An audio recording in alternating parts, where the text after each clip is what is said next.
No en pocas ocasiones la prensa ha mentido dando por ciertas noticias falsas.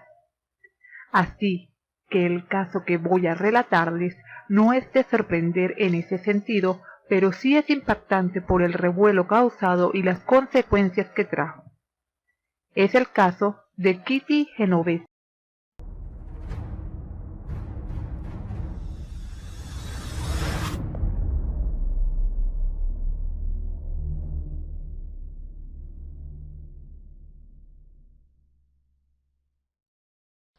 Su nombre era Catherine Souza Genovese, conocida como Kitty Genovese, de 28 años, nacida en Nueva York y murió apuñalada el 13 de marzo de 1964 a las 4:25 de la madrugada cerca de su casa en Queens, Nueva York.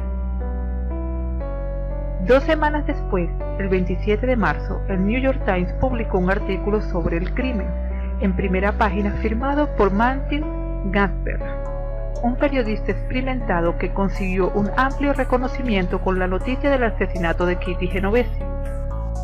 Se titulaba 37 que vieron el crimen y ninguno llamó a la policía. Solo un testigo, el número 38, avisó a la policía. Ya era tarde. Kitty Genovese había muerto. El artículo de Gansberg contaba lo siguiente. Kitty era la encargada de un bar en Queens y después de cerrar, volvía a casa en la madrugada del 13 de marzo. Hacia las 3 dejó su coche en el aparcamiento de la estación del tren cerca de su casa. Vio a un hombre que se acercaba.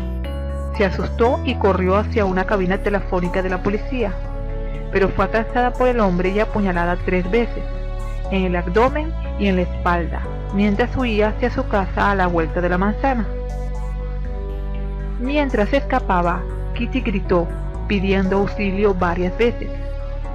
Las ventanas se abrían a las peticiones de Kitty y los vecinos gritaban al asaltante que dejara en paz a la chica. Kitty incluso gritó que se estaba muriendo. Otra vez se abrieron las ventanas y el asaltante montó en un coche y huyó.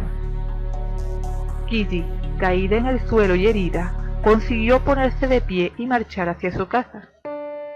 Entró en el portal y entonces volvió el asaltante. La encontró y por tercera vez la atacó y mató a Kitty. A las 3:50 la policía recibió la primera llamada. Venía de una vecina de Kitty. En 2 minutos llegó la policía y encontró a la vecina de 70 años y a otra mujer en la calle junto a Kitty. No había nadie más. Los primeros párrafos del artículo de Gansberg decían literalmente que por más de 1 hora 38 ciudadanos respetables y cumplidores de la ley de Queens vieron a un asesino perseguir y golpear a una mujer en 3 ataques separados y nadie llamó a la policía durante el asalto. Un testigo lo hizo después de que la mujer murió. Muchos dijeron, después del asesinato de Kitty, que la consecuencia de vivir en la ciudad era la falta de cohesión de las comunidades. Días después, la policía detuvo a Winston Moseley, de 29 años, y lo acusó de homicidio. Era de Queens como Kitty, tenía trabajo, casado con 2 hijos y sin antecedentes. En la cárcel confesó el ataque de Kitty. Declaró que simplemente quería matar a una mujer. Además, confesó el asesinato de otras 2 mujeres y otros 30 o 40 asaltos con violencia.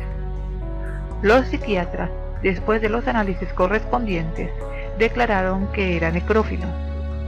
La muerte de Kitty fue uno de los 630 asesinatos que ocurrieron en Nueva York aquel año de 1964. 2 meses después, en junio, se celebró el juicio de Winston Moseley. A pesar de los intentos de su abogado de que lo declarasen loco e irresponsable, la sentencia del jurado fue de culpabilidad. Fue condenado a muerte, y en apelación, 3 años más tarde, la pena cambió a cadena perpetua. El 28 de marzo del 2016 murió con 81 años.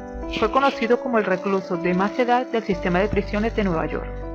El crimen fue, en las 2 semanas siguientes, uno más de la Crónica Negra de Nueva York. Pero una vez que Gaspard publicó su crónica en primera plana en el New York Times, el público quedó impactado por la narración. Sobre todo se centró en aquel vecino que declaró que no se quería ver envuelto en el asunto. Era para muchos un ejemplo de la conducta de los neoyorquinos.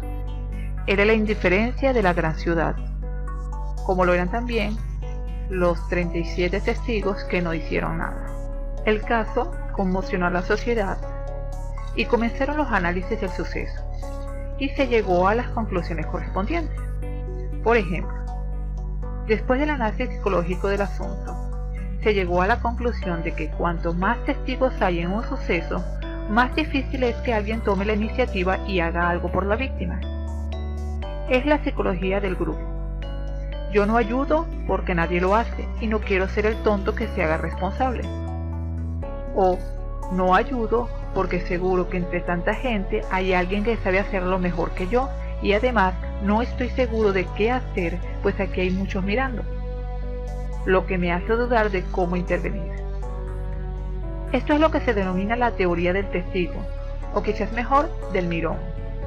Medio siglo después, comenzó la revisión del asesinato y las consecuencias que tuvo. Y Mark Levine y Alan Collins de las universidades inglesas de Lancaster y Bristol se centraron en el comportamiento de los testigos y en la interpretación que hizo Gaspard de sus conductas. Releyeron el relato del crimen con las declaraciones de los testigos y de los agentes que acudieron a la escena del crimen, en los expedientes de la policía y del juicio a Wilson Moseley. El relato original había sido durante años esencial en los libros de texto de psicología en los temas de grupos sociales y en cómo la conducta del grupo modifica la conducta de los individuos y viceversa. Por ejemplo, los autores examinan 10 textos de psicología publicados entre 1986 y el 2005, y en todos aparece el relato del crimen en lugar prominente. Todos aseguran que 38 testigos, 37 más el que llamó a la policía, oyeron y vieron el asesinato de Kitty y ninguno la ayudó, y solo uno avisó a la policía cuando ya era muy tarde. Medio siglo después, en el 2014, de 38 textos examinados, la mayoría relatan una versión revisada y más ajustada a lo que ocurrió en la historia de Kitty y que veremos a continuación. La historia que cuenta Gaspard no está apoyada por evidencias demostrables. No todos los 38 testigos vieron el crimen. Como mucho lo oyeron. Algunos llamaron a la policía con el primer ataque a Kitty. Ninguno de los testigos pudo ver ni quizás oír el asalto completo durante los 30 minutos que duró, porque ocurrió alrededor de una manzana de casas, con fachadas diferentes, desde las que era imposible ver todo lo que ocurría a la vez.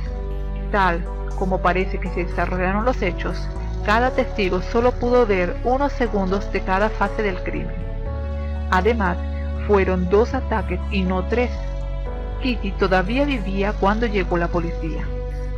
Para terminar, nunca se hizo pública la lista con los nombres de los 38 o 37 testigos que se citaban en el artículo del New York Times.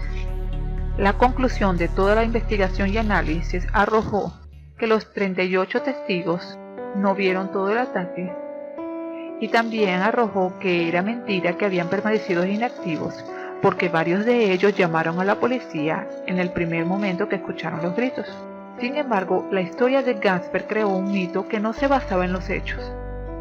No era un reportaje periodístico, sino más bien una parábola sobre la vida en la gran e inhóspita ciudad. Si quieres conocer más sucesos curiosos del mundo, suscríbete a mi canal y no te olvides de darle manito arriba al vídeo. Hasta una próxima entrega de Ojo Curioso.